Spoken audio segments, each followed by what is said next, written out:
Muscle underneath is called flexor digitorum profundus. And then if you remember, if you separate all that, the muscle right between the radius and ulnar, it's really dried out in here. It's sort of a four-sided muscle right on the bone. It's called the pronator quadratus. This is pronates the forearm, and it has a four-sided shape. So there are three layers, right? The most superficial is the palmaris longus.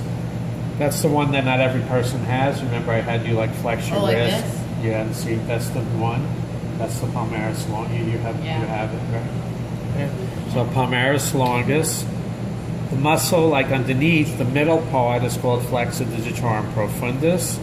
And then the innermost layer, right on the bone, is the pronator quadratus. All right, it's all dried out on this cat.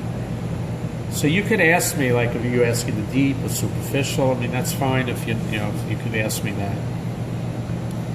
All right, now we come to the last page, which is the leg and thigh muscles, which we like really the last three labs that we did. All right, I don't know if I'm going exactly in the order that we did. Let me turn them this way. I'm trying to see which view is best, or maybe this view. All right. Okay, everyone, so, all right. So this is more recent. We did this like right before the holiday. Okay. So you have two superficial muscles on the thigh. The one on the inner part of the thigh is called the gracilis. And the one on the outer part of the thigh, remember the talus muscle, that's called the sartorius. So you have gracilis and sartorius. If I lift up the gracilis, underneath you can see the adductor longus and the adductor femoris. Right, like the adductor femoris, that's why I told you to use the other booklet. Like obviously the adductor femoris adducts the femur. If you look in the CAT packets, it's something about like extending the leg or some other, so use the anatomy lab packet instead of the START information. So adductor longus, adductor femoris. This is the semimembranosus. Right, these are actually part of the hamstrings from the front view. Semimembranosus, semitendinosus. So again, under the gracilis, you have the adductor longus, the adductor femoris, semimembranosus, and the one that hangs down like a tail is the semitendinosus. If you lift the sartorius muscle, then you can see the quads, the quadriceps. One that I said looks like a hot dog in a bun, right? So the one that looks like a hot dog, right, is the rectus femoris. That's the one that runs right down the middle. And either side of the rectus femoris, like the buns around the hot dog, right, you have the vastus medialis because it's towards the middle, the medial part of the cat. And the side of the cat's thigh, you have the vastus lateralis. I could ask you the vastus lateralis from this view. I could also ask you the vastus lateralis from the side of the thigh, from this view. What does rectus mean? Rectus means straight. Straight? So usually rectus muscles are like parallel muscles. They run like straight. So the rectus femoris runs straight up and down the femur. And the rectus abdominis runs straight up and down the abdomen. So they run like sort of vertical. Okay. Underneath the rectus femoris, the muscle right on the bone here is called the vastus intermedius. So there are four quadricep muscles. The big one in the middle is the rectus femoris. Notice if I pull on the rectus femoris, the leg kicks, right? This is an extensor of the leg.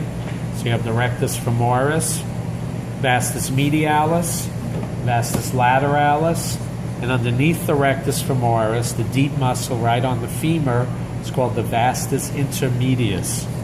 These are the four quads: vastus lateralis, rectus femoris, vastus intermedius, vastus medialis. 1, 2, 3, 4. Right? Because quad means four. Those are the four quadriceps. What does vastus mean? It just means like big, like vast, like a big muscle. Oh, because the femur is the. You can remember this because the femur is the largest muscle of bone in the body. Bone in the body, and the vastus. Guys, muscles. that's a good way to remember it. Vastus means vast, big, and the femur. On one muscle again on this side, right? There's a muscle on the back wall of the abdomen called the iliopsoas. The iliopsoas, if I ask you any muscle in the abdominal cavity itself, not an organ. If I put a pin in the muscle here, it's the iliopsoas. It's a flexor of the knee, of the hip joint. Okay? Like, Anything else here, I would say, what is this organ? If I put a pin in the abdominal cavity and I ask you a muscle, it has to be the iliopsoas, right? relate to the like the ilium? Yeah, one origin's on the ilium. Psoas, I'm not sure where that comes from, but the ilium is from the hip area. Now I'm going to turn them over. We're going to look at the gluteal muscles. These were what we did before the holiday. Actually, we did the gluteal muscles last Thursday, right? All right, there in the cat, the gluteus medius, this is the gluteus medius, is larger than the gluteus maximus.